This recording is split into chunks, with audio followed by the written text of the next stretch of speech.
Welcome everyone to another episode of Just Saying Football with Jack and Sean. I'm your host Sean Gann, alongside my partner Jack McNicholas. We're here to bring you news, notes, weekly updates, and game analysis of your favorite teams from around the league. Now, have the chance, go check our website, justsayingfootball.com, and follow us on Instagram at Just Saying, no G, WJS for article and video updates. Monday Night Football is here to cap off Week 4. It's going to be a good one. We got the LA Rams making their way to San Francisco for a little bit of an NFC West showdown. What are your thoughts coming in this one? Yeah, it's interesting to me that, we got these two coaches. Again, we love talking about Kyle Shanahan versus Sean McVay. The 49ers last year had a really tough start, somehow made the playoffs and had a deep run. LA obviously went on to win the whole thing last year. So one thing I'm looking for here is that division rivalry. The defense of the 49ers right now, second best defense behind Buffalo when it comes to giving up yards. So it's not going to be an easy day for Matthew Stafford, but we talk about it all the time. LA's got some dogs. They got some dogs. That is definitely for sure. Allen Robinson getting a little bit more involved. We'd love to see that. Obviously, Cooper Kupp. Cam Akers scoring a running touchdown. Finally. To flip it on the other side, Jimmy G running in the back of the end zone, making Dan Orlovsky's mistake from so long ago look nothing. We all love that Dan Orlovsky tweet. We knew exactly what he was talking about. We were all so happy that he got that frame, but this was an unusual game for the 49ers. That was a very ugly last drive that the 49ers attempted. I don't know if anyone saw that. That Jeff Wilson fumble was brutal, but the sack leading up to that was even worse. Oh, yeah. It was just not Jimmy G's game. I'm hoping for a bounce back, considering that they are at home. They will have the home crowd with them. But honestly, I just don't know what to make of this game. I'm a little bit more comfortable with the Rams as a whole, to me. The roster is a better roster, less injuries right now. It's the defense of San Francisco that keeps them in games every single week. We saw it last year when they went on that 7-1 run at the end, in the middle of the end of the season.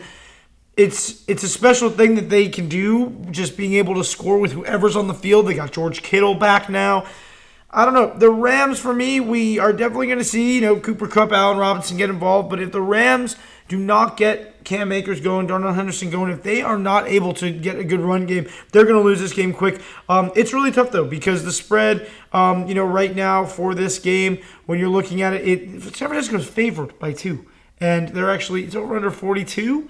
How do you feel about that? It feels like it should be more. I feel like the points should be more, but at the same time, with the way that the Rams have started the season and the 49ers, these not the teams I think anyone was expecting. Obviously, the Lance injury is completely unpredicted. Yeah. But Jimmy G has a great grasp of this offense. I was a little surprised to see what we saw from him last week in Denver. That was like a little bit uncharacteristic. I mean, that was just like... Yeah. No, and the thing is, I remember last week he said something in his press conference. A lot of people were mad about it. He was like, it's just my first week back with these guys. And it's like, you have been in this offense for 5 years. You've been in the Super Bowl with a lot of these guys. Mainly, Debo was there, and Kittle. Your two of your top 3 weapons were there with you in the Super Bowl. So, over time, this rivalry has gotten really great. Out of the last 5 matchups, Shanahan went, I believe, 6 before. I was going to say the last 5 matchups, but I think in the last 7 he has 6-1. On top of that, Sean McVay got him in the end of the last year. In the NFC Championship game, that was where the one loss came about against Kyle Shanahan. I think that streak continues. I'm going to go with the Rams. I think there's a little bit more safety with them. Matthew Stafford didn't throw a touchdown last week, but they didn't have to. They were in complete control of that game. He threw for 249, only 25 dropbacks, was 18-25. That's kind of what you want to see, like you're saying. Like Cam Akers got going, 12 carries, 61 yards, a touchdown. Yeah. Cooper Kupp had a carry for 20 yards and a touchdown. His rushing touchdown, first one that he's ever had. And the leading receiver last week was Ben Skowronek. It was a name I'm sure I just butchered, and I want to just apologize for that. 4 receptions, 66 yards. And then behind that was Tyler Higbee, 4 receptions, 61. And then it was Cooper Kupp, 4 receptions, 44 yards. He was just dishing out the ball last week. And we've been kind of waiting as of last year. Cooper Kupp got the Triple Crown. He had most receptions, most yards, most touchdowns. And then you look at this year, that's what they got Allen Robinson for. Last year they threw a little bit out to OBJ, but they got to get everybody involved. This is going to be a complete team if that happens. Like you said, the one loss coming off in that NFC Championship, San Francisco, definitely motivated. They're at home.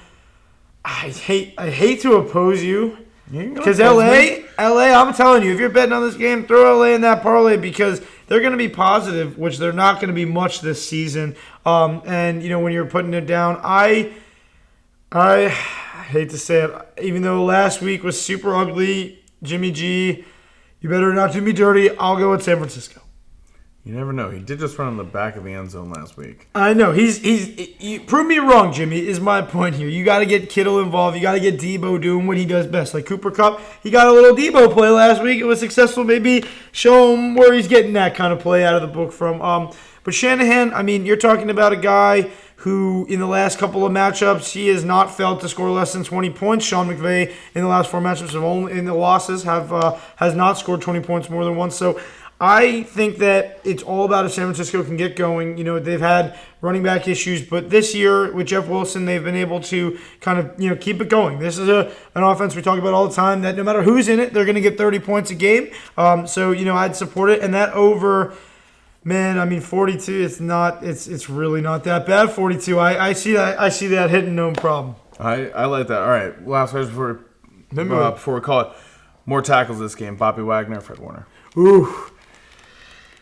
I'm going to go with Fred Warner because I think that the LA Rams may run more. I feel like they're going to have more plays. They're going to try to keep the ball to themselves, but it's going to be on Fred Warner. I think that he's going to get the most tackles. I could see him going after Cam Akers all day, no worries. But I got to say, like Sean mentioned, that's a tough question. Those are the two best linebackers when it comes to tackling.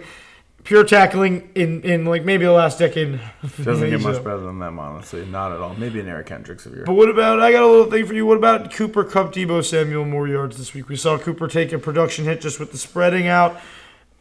Debo, he statistically runs and he scores through the air. So I don't know. What do you think about those guys? I'll go with Debo on this one. I'd like him to have a few more yards. He still had 5 receptions for 73 yards. That's not a bad game. 5 carries, 6 yards. That's not what you expect from him. I think that Matthew Stafford this season is looking to kind of spread the ball out just a little bit more, and he's going to have to now. That's part of the reason why they brought in Allen Robinson to give that number 2 guy. So I think this offense forces him to do that anyway, and he was always a guy that liked to do that, except for when he had Calvin Johnson and obviously Cooper Kupp last season, because the offenses were designed around them. Totally. Even though this offense is a little bit different, there's no Kevin O'Connell, obviously, so that kind of just changes them a little bit. I think that's evident with him dishing out the ball a little bit more. Yeah. Cooper Kupp still there. Still going to get his looks, still going to get his targets for sure. It's just not that every play to him first week, definitely. There's nothing wrong with that. I like that, but this could be a great game. We love NFC West matchups on this show, 100%. Always the most fun There's to watch. Never, those always are the games to watch. This should be a game to watch if it was on Sunday. But man, I'm excited. Stafford, Jimmy, all the weapons, the defenses, and we're in San Francisco where they play pretty well. So Absolutely. I'm excited. Tune in Monday night. That's all the time we have. Thank you for tuning in. Thank you for listening. Yeah, thank you guys for checking us out. Another edition of Monday Night Football. Coming back next week, Thursday Night Football for Week 5. Sounds crazy, but we're already going to be in Week 5. Just remember to check us out, Just Saying Football. Just Saying Football on YouTube and JustSayingFootball.com. Just Saying No GWJS on Instagram for all your article, video updates. Stay in touch with us. Make sure you comment, like, and subscribe. Appreciate it. Enjoy.